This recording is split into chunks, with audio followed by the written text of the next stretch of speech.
did it.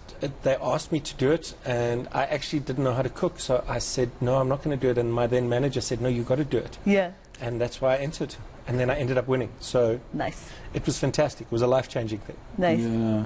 With the current news in our country, sometimes I wonder, where do you get your material? Is there enough material from? Yeah.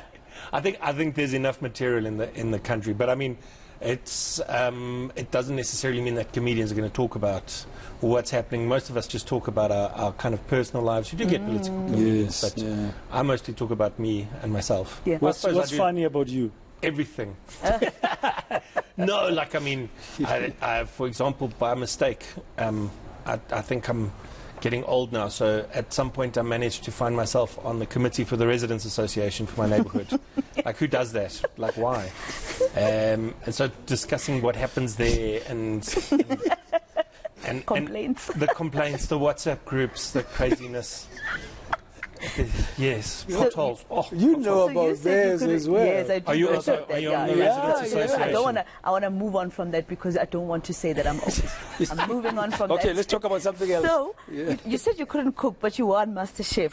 Yes. So I'm just wondering, your comedy sets, are they as chaotic as you as a chef, or do you measure? No, I measure the comedy sets. As a chef, I'm still...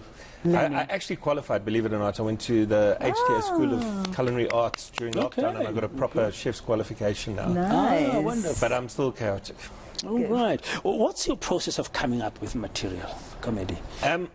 So for me, as I said, it's looking at your life, and it's kind of, you look at the things that everyone thinks it's that funny story that you tell that happened when this and this, but it's actually the things that you find make you a little bit angry. Okay. And then you deal with them by turning them into funny situations. Not necessarily angry, but like stressful. Yeah. Let's put it that way. That's a way of dealing with stress and mental health. I think that's what most comics do. That's why you find so many comics are well, we're going deep here, are depressants and whatever. That's their way of making themselves You cry. make us happy, but inside you. Huh? Yes, but I'm not a depressant. I always say if I was, I'd be much funnier.